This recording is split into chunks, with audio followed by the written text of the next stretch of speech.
sign, Aries, Leo, and Sagittarius. Kumusta po kayo guys? Okay, so fire sign. Maraming salamat po sa walang sawang pagsubaybay sa ating pong mga reading. And kung kayo ay bago pa lang sa ating channel, so ayan guys, mag-subscribe na po kayo. And i-click mo na rin yung ating notification bell para lagi po kayo guys updated sa ating mga bagong upload. So fire sign, tignan po natin kung ano ba ang inyong gabay. Kapalaran, fire sign, Aries, Leo, Sagittarius. Gabay kapalaran po ni fire sign, spirit guide. Gabay kapalaran po ni fire sign. Okay, so fire sign, meron tayong 10 of swords. Parang may nasasaktan dito. Alam nyo guys, parang may nasasaktan ka or para bang may nabobroken hearted sa inyo. Oo. So, tignan natin fire sign. Hindi ko yung nabobroken hearted ha, para bang may ibang tao. So, meron tayong 8 of Wands, communication. Meron tayong the Emperor. Meron tayong 5 of Coins. So, fire sign, alam nyo sa malinaw na pinapakita sa akin dito, meron ka nang iniiwasan na isang tao. Kumbaga, para bang kaya mo na, kasi Emperor na yung energy mo, kaya mo na alisan tong taong to. Kaya mo na hindi na siya guys pansinin. Sa nakikita ko, nakikipag-communicate siya sa inyo pero nararamdaman niya yung pagiging cold mo, nararamdaman niya yung pagbabago mo. Okay, pwede nga past person to eh. Kasi may communication, someone na nasa malayo. Meron tayong 5 of coins. So, yung iba sa inyo guys, mas nag-worry kapag dating sa inyong pinansyal. Siguro hindi nagiging maayos nitong mga nakaraang buwan. And I think ngayong buwan ng March, mas nakakabawi ka pagdating sa daloy ng pera mo. Okay? So, fire sign, ang pinapakita nga sa akin dito, hindi mo masyadong pinapansin tong taong to. Sabihin natin, yes, nakikipag-communicate ka, nakikipag-usap ka na lang, pero hindi mo, guys, paninindigan tong taong to para bang siguro sinaktan ka na niya before at nakarecover ka na sa taong to. Ngayon, para bang sa inyo siya, guys, nagpapaano tawag dito, naghahanap ng kalinga no sa pinapakita sa akin dito. And siguro guys, hindi mo pa rin guys kayang mapatawad itong taong to, fire sign. Okay? So mas nakatingin ka sa pentacles mo sa 5 of coins. Siguro pinahirapan ka rin ng taong to or pwedeng naiisip mo rin dito, fire sign, yung paghihirap na naranasan mo sa taong to. Okay? Yung iba dito guys na pagdating sa trabaho, sa pinapakita sa akin, siguro pwedeng pinapahirapan ka sa work ngayon or tambak talaga yung trabaho mo. Okay? Para bang nafe-feel mo yung yung conflict ngayon sa career mo.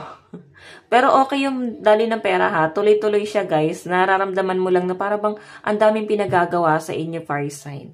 Okay? So tingnan natin ano pa bang ipapakita sa inyo, fire sign. Aries, Leo, Sagittarius. Aries, Leo, Sagittarius. Aries, Leo, Sagittarius. Ano pa po ang ipapakita? Spirit guide. So, meron tayong, wow, savings. Think positive lang, fire sign. Huwag ka masyadong mag-isip ng mga negative. Okay? So, nakakatuwa lalo na yung iba dito, guys, na in relationship sa pinapakita sa akin, kahit na hindi gano'n yung person mo, hindi ka gano'n kinakausap, or pwedeng wala sa inyo yung focus niya, nakikita ko na gusto niya mag-save kayong dalawa, no? Nakikita ko na nagpo-focus siya ngayon sa stability. Meron tayong apology. Oh, ano to? Ba't parang hihingi siya ng tawad? Para pang may iba siyang nafe-feel.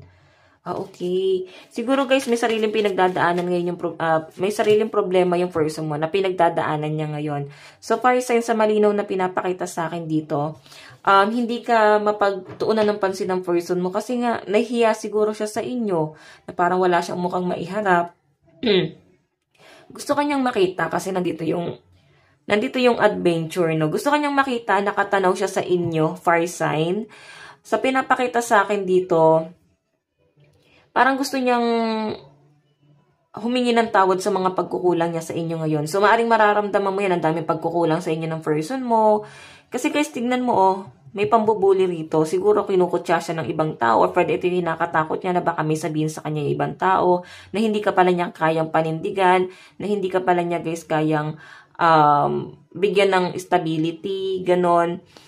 Okay, so nakikita ko may travel din si person na inaantay. Hesitation. Alam mo, nagpaplano yung person mo ng marriage dito. Siguro napapaisip na rin siya. Or kung kayo naman guys ay single, siguro naiisip nyo na rin na para bang ito na yung panahon, no, na para bang maghanap na ng partner para kayo ay magkaroon na ng someone na makakasama nyo na forever. Pero yung mga in relationship dito guys, sa pinapakita sa akin, wala masyadong focus sa inyo yung person mo. Siguro hindi kanya masyado nabibigyan ng attention ngayon. Kasi, ang dami niyang problema kinakaharap ngayon. Okay, siguro kailangan yung habaan yung pasensya nyo. Yung iba dito guys, na parang bago pa lang, kakahiwalay pa lang, sa pinapakita sa akin, siguro nabubuli ka ng mga friends mo, or pwedeng nakaka-feel ka rito ng insecurity kasi bakit ganun yung person mo. Nagkakaroon ka ng insecurity kasi yung treatment na ginagawa niya sa inyo, hindi patas, no? Sa past. Tignan natin guys ang inyong love advice. Okay, kukunin lang natin yung mga card. Ayan. Love advice, fire sign, Aries, Leo, Sagittarius. Okay, kulang pa pala tong card. Sorry naman. Meron pa pala. Tignan pa natin. O, diba, luck? Swerte. Swerte ang mga fire sign pagdating sa kanilang daloy ng kaperahan. Focus ka daw, fire sign. Kasi nakikita ko na maaaring may mga pagkakamali kang magagawa sa trabaho mo. Okay? Kung ikaw ay distracted ngayon. So, ibalik mo yung sarili mo. Nawawala ka sa sarili mo, fire sign. Lumilipad yung isip mo. Okay? So, fire sign, ang lucky number mo is 49, 71, 68, 32, 10, and 79. Love advice. Meron tayong deception. Someone is wearing a false mask in this relationship. So, may nagpapanggap. Okay, tignan natin ano yung pagpapanggap na ginagawa na yan. Okay? Meron tayong worth waiting for. So, yun nga guys, pinag-aantay ka niya masyado. Siguro hindi kayo nagkikita or masyadong busy. Sinasabi nga dito guys na mahalin mo muna yung sarili mo, no? Okay, so parang mas malinaw to sa mga single. Okay? So, tingnan natin guys, ano pang inyong dapat gawin dito sa relationship na to? Fire sign. Ano yung dapat yung gawin sa relationship na to? So, fire sign, meron po tayong openness. Be open to accept divine guidance in your relationship. So, ayun nga guys yung sinasabi rito. Okay, kailangan maging open kayo ng person mo sa isa't isa. Yun lang guys yung kailangan nyo ng person mo. Okay, pag-usapan nyo, mga plano nyo sa buhay, ano ba yung dapat nyong gawin, ganyan. So, nakikita ko naman guys na si person mo, gusto niya talagang makabawi din sa inyo. So, think positive lang guys. Nararamdaman mo lang talaga na parang wala siyang pakialam sa inyo. Kasi ano siya, masyado siyang goal-oriented guys, sa pinapakita sa akin, no? Okay, so titignan natin. Fire sign. Meron tayong cool your emotions. So, relax ka lang daw. Ang daming pressure, ang daming mong gustong gawin, fire sign. Nakikita ko rin na gusto mong mag-ipon ng pera. Oo, siguro meron kang gustong mangyari or meron kang gustong gawin, bilhin, ipagawa sa katawan mo. Pwedeng ganon. Surgery kasi laki. Pagbabago. Okay? So, maganda ang daloy ng pera ng mga fire sign. So, I think tuloy-tuloy na to fire sign ngayong second quarter.